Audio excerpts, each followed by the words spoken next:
So we wanted to make it as easy as looking at a weather forecast. Like, hey, it's going to rain. Looks like 80% chance of rain, and it's going to rain all day. You better bring your umbrella, or, it's sunny over here, go skiing. We wanted to do that for the stock market. And we felt like if we could do it and make it simple enough, we would bring down the barriers to entry of understanding all the intricacies of the market, that people have to learn before investing. And we also thought, hey, you know what? We could stop this constant overreaction to events. People panic sell, and then those who've been in the trenches for 20 years on Wall Street happily buy those stocks at a 25% discount during that panic sell, and they make all the money. Mm-hmm. As we were kind of, back testing some things, COVID-19 hit in early 2020. Stock market started to fall apart. People started to panic. I got lots of calls from friends and family that were worried about, their savings being eviscerated. There were predictions that we were going into a global depression and wouldn't be able to pay for college for kids, and all these kinds of concerns. And it really crystallized in our minds, like, yes, this is the mission.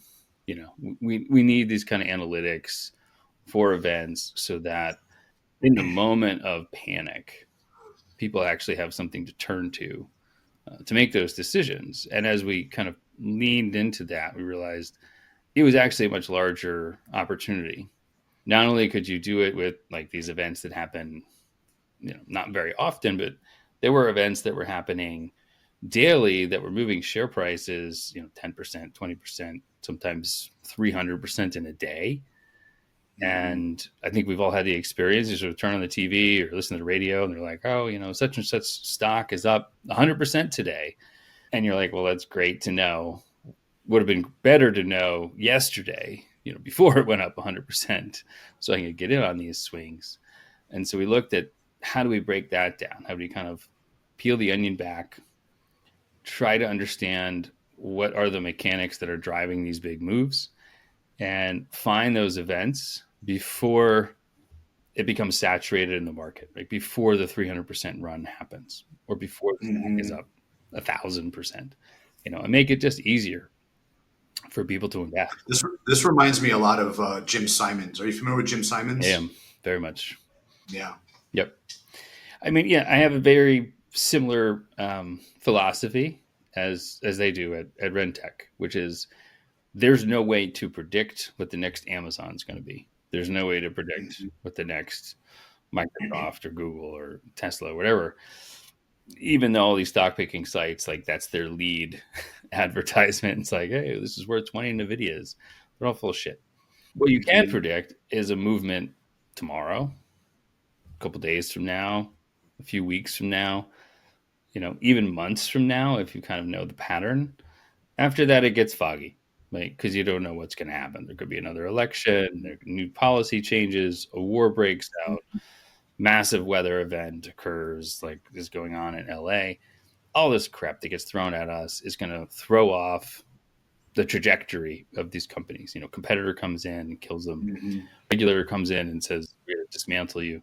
So we really just focus on kind of the short and midterm predictions and pulling together those data points to find patterns.